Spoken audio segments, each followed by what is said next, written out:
The cameras clicked. The crowd gasped. And in that moment, America witnessed the unthinkable. Ivanka Trump, once the golden heir of a glittering dynasty, unloading her empire, not by choice, but by force. Auction blocks replaced boardrooms, and what had once been symbols of untouchable wealth now looked like relics of a collapsing throne.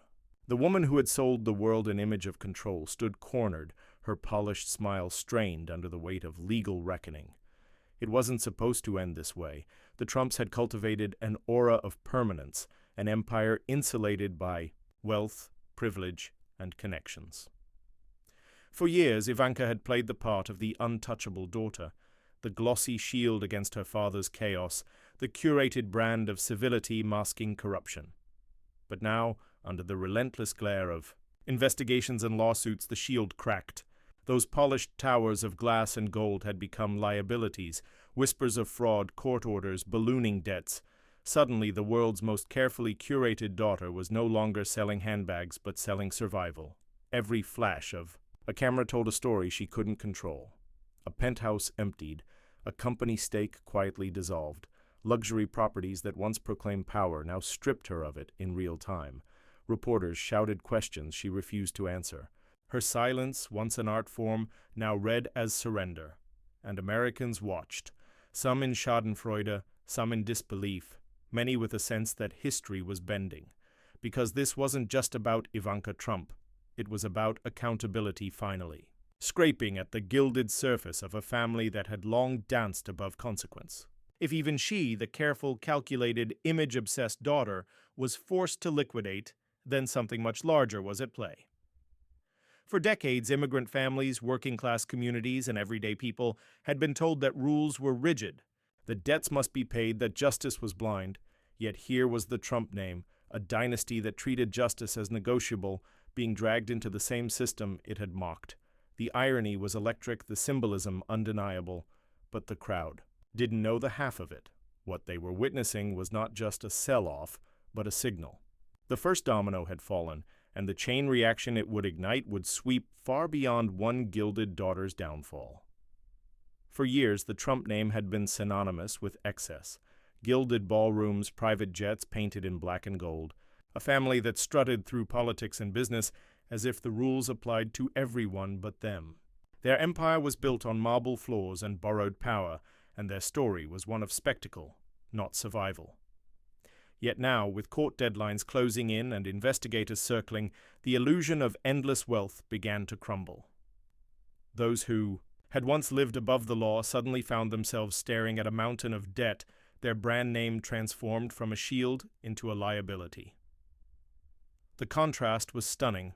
Ivanka, once photographed sipping champagne in Paris, was now forced to file disclosures that revealed staggering financial holes. Donald Trump himself, the patriarch who had boasted of winning so much you'll get tired of it, was suddenly on the defensive, drowning in judgments, appeals, and mounting legal fees. Behind the golden doors of Trump Tower, the whispers had shifted from expansion to liquidation, from empire to emergency, and while the Trump family scrambled to conceal the cracks, one woman was determined to tear the curtain wide open. Jasmine Crockett, the sharp-tongued congresswoman from Texas, had carved a reputation as someone who did not flinch in the face of power. Where others softened their blows, Crockett sharpened hers. She didn't deal in innuendo or polite suggestion. She wielded facts like a weapon. She knew what this moment meant, not just for her, but for every community that had ever been dismissed as powerless, while the powerful bent the rules. In hearings, she refused to play the role of the deferential lawmaker. Her voice cut through polished evasions, her questions left no room to hide. She had watched the Trumps dodge accountability for years, a family fortress built on lawyers, loopholes, and intimidation. But Crockett understood the deeper truth. Empires built on lies collapse when someone finally dares to tell the truth in daylight, and she had the receipts.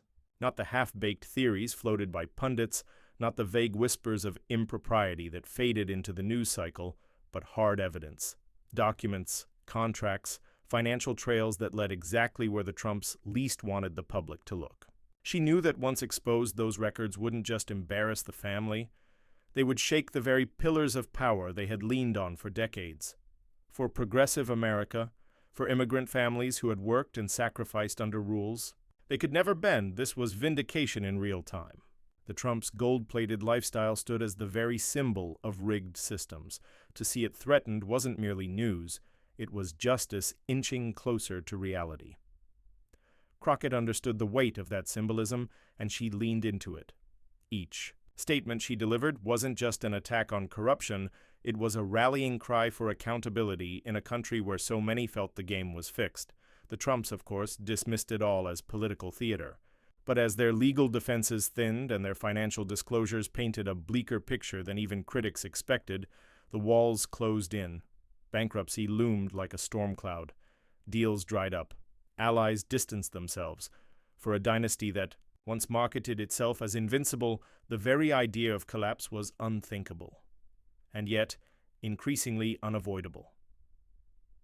Jasmine Crockett had been waiting for this moment. Her fight was never about spectacle, it was about exposing the truth. And the documents she was about to unveil would not just challenge the Trump narrative. They would set the stage for a confrontation so explosive that even the most powerful families in America could no longer pretend immunity. Once upon a time, the Trump family marketed themselves as the living embodiment of the American dream. Towers glittering in gold, casinos lit like palaces, their name plastered across skylines from New York to Vegas. It was the empire of spectacle. They sold not just buildings, but an image, the myth that their success was inevitable, their power permanent, their wealth untouchable. It was the kind of branding that made ordinary Americans stop and stare, wondering if maybe this was what victory looked like, but peel back the gold leaf, and rot was always underneath. Donald Trump's career was a revolving door of bankruptcies, unpaid contractors, and fraud claims. He built a reputation as a mogul, but insiders knew the truth. The fortune was inflated, the deals smoke and mirrors, the empire one step away from collapse at almost every turn. Creditors got stiffed, investors got burned, but the Trump name kept spinning as if the lies themselves were currency. He perfected the art of swagger without substance, the performance of power without accountability. Ivanka Trump entered the stage as the polished upgrade to that story. Where Donald was brash, Ivanka was refined. She curated herself as the picture of elegance, the softer face of a dynasty that lived off bluster. Her image was carefully constructed. The daughter who could glide into international summits in designer heels, the woman who talked about empowering women while her family's businesses exploited them. She became the brand ambassador of an empire already steeped in dishonesty, presenting herself as the calm above the chaos. But irony is relentless. The very lifestyle they flaunted, the planes, the penthouses, the lavish galas, became the most damning evidence against them. The wealth that was supposed to symbolize strength now testified to excess. The properties that were meant to prove permanence now stood as assets to be seized or liquidated. Those gleaming towers once crowned in gold lettering became monuments to desperation, every floor haunted by creditors and prosecutors demanding answers. The arrogance was their trademark. They believed rules were suggestions, that taxes were, for the little people, that bankruptcy was just another business strategy. When critics called them corrupt, they shrugged. When courts challenged them, they delayed. When workers demanded wages, they sued them into silence. Their empire was built on the certainty that the Trump name itself was a shield, that intimidation and excess would always outpace accountability. And for decades, it worked. Political connections gave them cover. Media fascination turned their scandals into entertainment. Their shamelessness was their armor. They strutted through lawsuits and fraud claims with the confidence of villains, who knew the system was tilted in their favor. Even when Donald Trump ascended to the presidency, dragging the family into the heart of American politics, the arrogance only deepened. They flaunted their entitlements from the very seat of power, turning governance into a business deal and public office into personal branding. But entitlement always comes with a blind spot. They mistook fame for immunity, wealth for permanence, audacity for strength. Ivanka especially clung to the illusion that she could outlast the chaos, that her curated image of grace could insulate her from the family's legacy of deceit. Yet behind the magazine covers and soft-focus interviews was the same DNA: entitlement, dishonesty, decadence. She wasn't separate from the empire's corruption. She was its most strategic accessory. Now, the stage had shifted. The once untouchable dynasty faced a reality they could not outspin: investigations, financial collapse, court-ordered reckoning. The irony was brutal. A family that had styled themselves as masters of the deal now found themselves cornered in deals they couldn't escape. A name once marketed as prestige now stood for fraud. Their fall wasn't just financial, it was symbolic. The Trump empire had unmasked itself as nothing more than smoke, mirrors, and debt. Americans who had once envied the Trumps now watched with a different gaze. For immigrant families who had endured exploitation, for working-class people told to live within their means, for communities punished when they stumbled, the sight of the Trumps finally cornered carried an electric sense of reversal. The arrogance that once made them untouchable now made their downfall deliciously inevitable, and yet, even as their empire cracked, the Trumps clung to their old tricks: the bravado, the dismissals, the insistence that they were victims of political persecution. They believed, even in desperation, that their names still carried magic, that intimidation and denial would save them yet again. But if the Trump family thought their name could shield them forever, Jasmine Crockett was about to prove them wrong. Long before the lights of Capitol Hill, before the cameras, the headlines, or the viral clips that made her a household name, Jasmine Crockett's story began in the unpolished corners of Texas. She was the daughter of working-class roots, raised in a community where opportunity wasn't handed out but wrestled for. Her parents taught her what so many immigrant and working families across America know in their bones: survival demands grit, and justice is never guaranteed unless you fight for it. She didn't grow up with marble floors or gold-plated nameplates. Her childhood was textured with the realities of long hours, bills that never quite balanced, and the unshakable lesson that those with power often write rules that crush those without it. Crockett saw injustice not as an abstract debate on cable news, but as a daily fact of life: neighbors evicted, workers cheated, families struggling against systems designed to break them. Those memories lit a fire in her that would never go out. When she stepped into the world of law, it wasn't with the detached polish of a legacy hire, but with the urgency of someone who understood what it meant to have nothing. She fought her way through school, sharpened her mind against doubt and discrimination, and entered the courtroom not as an observer, but as a warrior. Clients didn't see her as another attorney; they saw her as an advocate who understood their pain. She became known for her relentlessness, the young lawyer who refused to be intimidated, who matched every slick-talking opponent with piercing clarity and calm. Crockett's sharpness wasn't theatrical. It was born from necessity. When you've lived in a world where power overlooks you, you learn to carve your words into weapons. She knew when to raise her voice and when to let silence do the damage. Every question she asked in court, every line of cross-examination, was steeped in her belief that truth wasn't optional, it was owed. She didn't just represent clients, she embodied the larger fight against a system that too often crushed the very people it claimed to serve.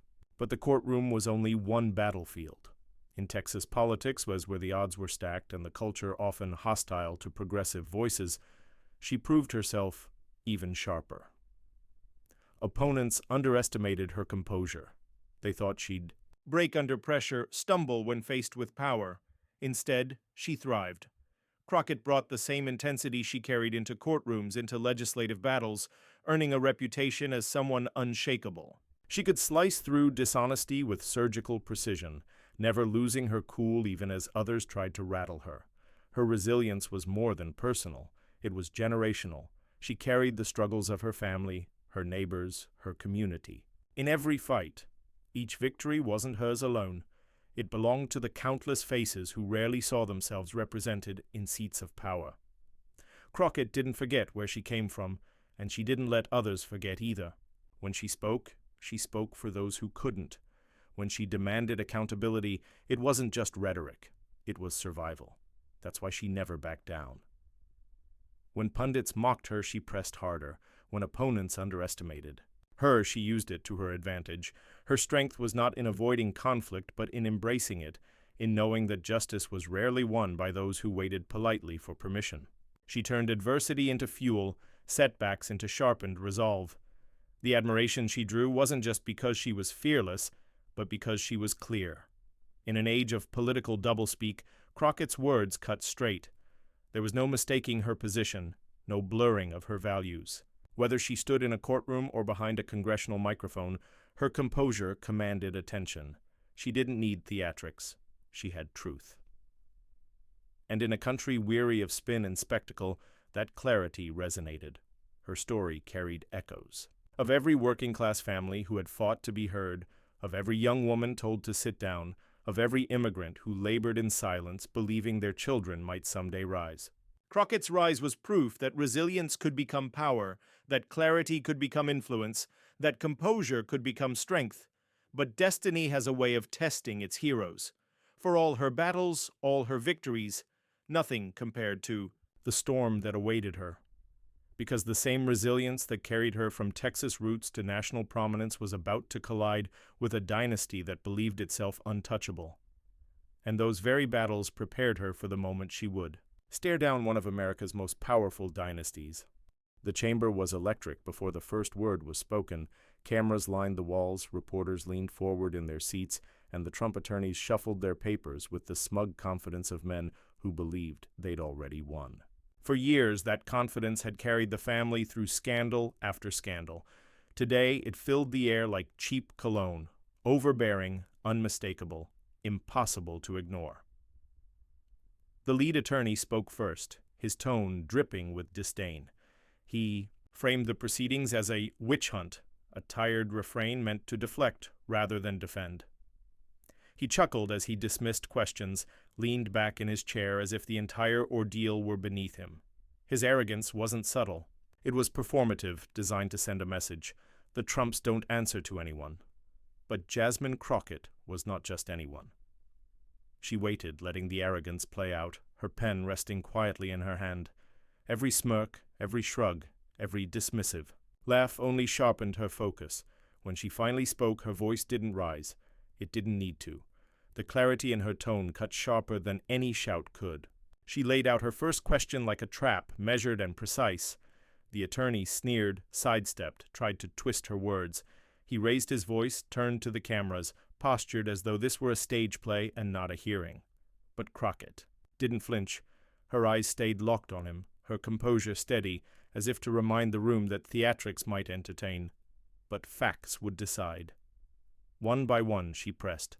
Dates, contracts, discrepancies. Each question chipped away at the polished façade of confidence the attorneys wore. What had begun as a performance of untouchable arrogance now looked increasingly desperate. Still, they clung to entitlement, repeating lines about persecution, insisting the Trump name was being dragged unfairly. Their tone shifted between mockery and outrage, but the effect was the same. An unmistakable portrait of privilege recoiling against accountability. The audience could feel the tension thicken. This was no longer just a hearing. It was a collision of worlds. On one side, the polished defenders of wealth and power, armed with disdain and delay. On the other, a woman who carried the weight of her community, armed with clarity and truth. Crockett didn't need theatrics to hold the room. Her strength was in her steadiness. While the attorneys blustered, she dismantled. While they mocked, she documented. While they tried to overwhelm with arrogance, she calmly drew the line that connected evidence to consequence. The cameras captured everything. The rolling eyes of the defense, the deliberate calm of the prosecutor, the sharp contrast between a dynasty trying to hide and a woman determined to expose. Then came the exchange that shifted the room. One attorney, clearly rattled, leaned forward and snapped that this entire process was a waste of time. He waved his hand dismissively, as if the facts Crockett presented were beneath the grandeur of the Trump legacy. He smirked at her, certain that his arrogance would carry the moment. But Crockett didn't blink. She leaned in slightly, her notes resting on the table. The silence stretched just long enough for the weight of her presence to settle over the chamber. And then Crockett leaned in, dropped her notes, and delivered the line that silenced the room. The silence after Crockett leaned in was deafening. Cameras zoomed, pens froze mid-scratch. The entire chamber seemed to lean forward as if the walls themselves were listening. She didn't rush, she didn't fumble, she let the pause build like thunder before a storm, and then, with unshakable calm, she spoke. You can dismiss me, you can dismiss this room, but what you cannot dismiss is evidence. The words hit, like a gavel. Gasps rippled through the audience.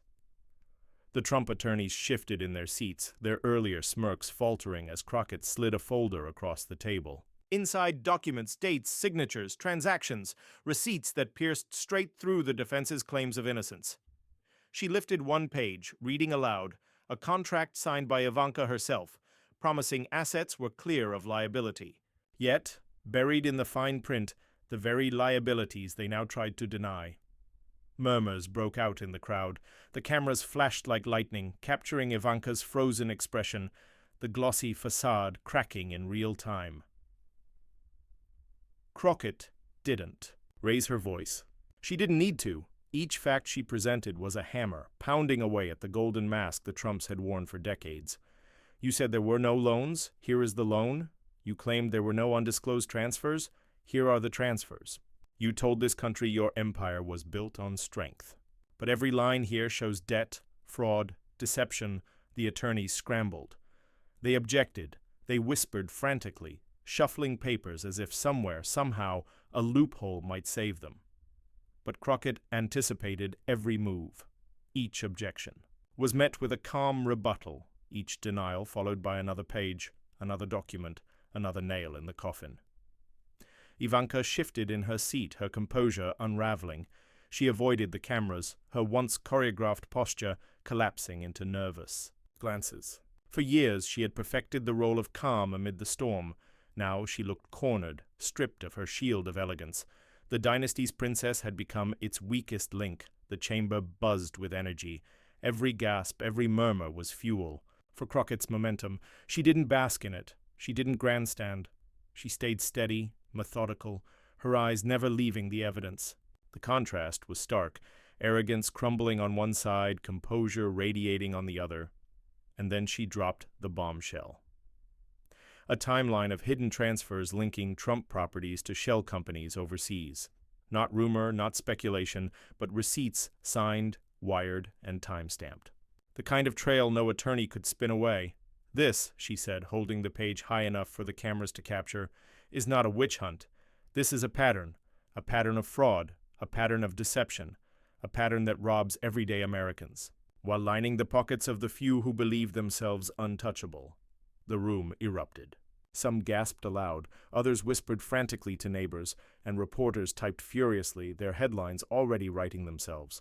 One camera cut to Ivanka, her hand trembling slightly as she adjusted her microphone. Another caught the attorneys, their whispers turning into visible panic.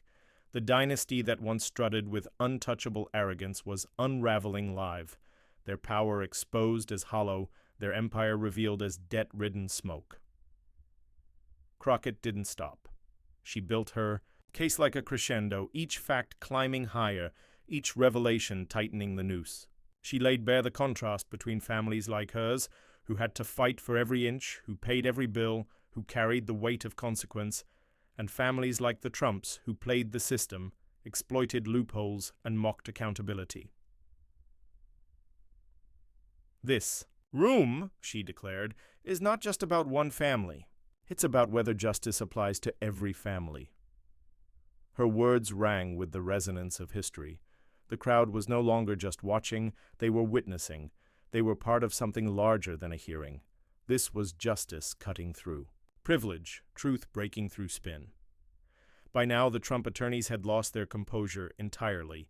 They fumbled with papers, whispered desperately, interrupted with objections that the chair swatted down. Their arrogance, once a weapon, had become their undoing. Every sneer, every laugh from earlier, now looked foolish in the harsh light of evidence. And Ivanka, the curated face of the empire, could no longer disguise her fear. Her shoulders sank, her lips tightened. The dynasty that had sold America, on the illusion of power, was exposed as fragile, desperate, breakable. Crockett's glow only grew brighter. She didn't smile. She didn't gloat. Her command of the room came from discipline, from the composure of a woman who had fought her way into power not by entitlement, but by resilience. She stood as the living contrast, the daughter of working class. Texas roots dismantling a dynasty that had believed itself untouchable. The crescendo reached its peak. Crockett paused, letting the silence once again thicken. Every camera, every reporter, every witness in the room hung on her next words. She set her notes aside, her hands resting calmly on the table. This wasn't just a takedown, she said evenly. It was the moment the Trump dynasty's financial empire shattered on live TV. The room erupted into chaos. Gasps, chatter, stunned disbelief. Reporters scrambled, headlines already blasting across newsrooms. Lawyers ducked their heads, whispering frantically, knowing the battle was lost. Ivanka's face drained of color, the weight of the moment crashing over her like a tidal wave. But Crockett stayed composed. She didn't gloat. She didn't need to. She simply sat back, unflinching, commanding the respect of even those who had underestimated her. Her presence radiated victory not as spectacle, but as truth. And yet, as powerful as that moment was, it was only the beginning. Because the shockwaves didn't stop in that room, what happened next swept across America like wildfire. The moment the gavel struck to close the hearing, the outside world was already on fire. Clips of Jasmine Crockett's takedown were sliced, captioned, and launched onto every platform within minutes. On Twitter, hashtags blazed like neon signs. In the night, Crockett crushes Trump. Receipts don't lie. Dynasty downfall. On TikTok, users stitched her calm dismantling of the defense with dance tracks, turning her pause before the mic drop into an anthem. Instagram feeds overflowed with memes, Crockett's face composed and unshaken next to Ivanka's visibly unraveling expression. In the court of public opinion, the verdict had been delivered instantly. Late-night hosts feasted. One replayed. The exact moment Ivanka shifted in her seat and quipped, "That's the look of someone realizing daddy's money can't buy a new truth." Another played Crockett's line about evidence on loop, declaring it the soundbite of the decade. The audience roared, applause echoing the catharsis felt in living rooms across America. For once, corruption hadn't dodged the blow, it had taken the hit squarely on camera. Celebrities joined in. Actors, musicians, comedians, voices with millions of followers, reposted Crockett's words with captions like, "This is accountability," and "Protect this woman at all costs." Activists amplified her calm fury as a model of what principled leadership should look like. Even some centrists, usually hesitant to pick sides, admitted the performance was devastating in its precision. The internet had crowned a new truth teller, and her name was Jasmine Crockett, but the ripple effect extended far beyond trending hashtags and viral memes. In Washington, whispers began circulating. Lawmakers who had once tiptoed around the Trump name began reconsidering their alliances. The spectacle of Ivanka's visible unraveling had weakened the dynasty's aura of invincibility. Allies who had long leaned on Trump connections for fundraising and power began issuing cautious statements, carefully worded to create distance. One donor leaked to the press that he was reconsidering future commitments, while another privately admitted the family name had become radioactive. The image of the Trumps as untouchable was evaporating. And Ivanka, who had spent years curating her brand as the respectable face of the empire, now found herself splashed across headlines as the family's liability. Her fear, captured in every trembling glance and downcast eye, was replayed endlessly on screens across America. The fall of the Golden Daughter was no longer a hypothetical. It was spectacle, dissected in real time by millions. For immigrant families, working-class communities, and those long dismissed by systems rigged in favor of the powerful, the moment felt like vindication. Hashtags weren't just jokes, they were collective catharsis. Parents showed their children the clips of Crockett standing firm saying, "See, they can't always get away with it." Teachers used it as a lesson in accountability. Organizers used it to rally movements. The aftershocks were not confined to politics. They bled into culture, into the very sense of what was possible in America. And yet, beneath the memes and the headlines, desperation brewed. Inside Trump Tower, the family scrambled. Attorneys whispered of appeal strategies, of delaying tactics, of shifting assets faster than they could be seized. But panic, once it sets in, spreads like wildfire. Ivanka in particular felt the ground slipping under her feet. She had built her brand on being the poised exception, the daughter who might carry the name forward untarnished. Now she was the one most visibly breaking apart, the symbol of collapse, the face of failure. Each news cycle tightened the vice. Each viral clip reminded the public of the dynasty's fall. And with every ally distancing themselves, with every headline replaying Crockett's calm takedown, Ivanka Trump found herself cornered in a way she had never imagined. The empire was cracking, the dynasty unraveling, the aura of invincibility gone. And in the chaos, Ivanka Trump made the move no one saw coming. She began selling everything. When the dust settled and the headlines shifted from spectacle to consequence, Jasmine Crockett stood unshaken. The Trumps had been exposed, their empire stripped of its golden illusions. Yet for Crockett, the story was never just about one family's collapse. It was about something larger, the truth finally standing taller than corruption, dignity finally cutting through deceit. She reminded the nation that wealth without honor is a hollow crown. That power built on lies eventually turns into quicksand, and that no amount of intimidation, arrogance, or entitlement can outlast the steady weight of accountability. The lesson was simple, but it resonated across every screen and every household. Justice doesn't bend for dynasties. It doesn't flinch at money or names. In the end, truth is stronger than any empire of deceit. Crockett's words carried the weight of that moral. You can't buy respect. You can't silence justice. And no name, no matter how golden, stands taller than the truth. In those words, millions found validation. Families who had been told their voices didn't matter saw proof that even the most powerful could be humbled. Communities long pushed to the margins felt the echo of their own struggles in Crockett's victory. It was more than political theater. It was a cultural shift, a reminder of what America claims to be at its best. The collapse of the Trump dynasty, once feared impossible, became a mirror for the nation. It showed that arrogance has limits, that deception has an expiration date.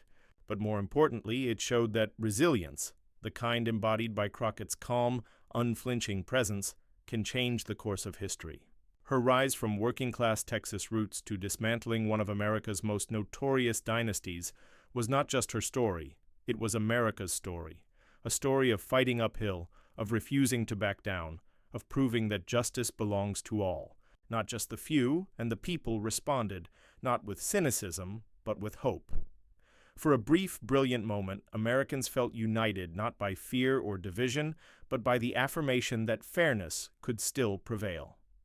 Social media turned Crockett into a symbol, yes, but in conversations at kitchen tables, in classrooms, in workplaces, she became more than a meme. She became proof that accountability was possible, proof that resilience could defeat corruption, proof that the fight for justice was not in vain. The moral was clear. We all win when truth prevails. Not because it humiliates the corrupt, but because it restores faith in something bigger than politics. Crockett's victory was not about spectacle, it was about dignity, clarity, and justice. She had reminded the nation that integrity matters more than gold, that silence cannot erase accountability, and that resilience is the most American trait of all. In the end, the Trumps' downfall wasn't just their story, it was everyone's lesson. And as Crockett's words echoed across the country, the audience didn't just watch history, they felt part of it. They understood, in their bones, that this was not the triumph of one woman over one dynasty.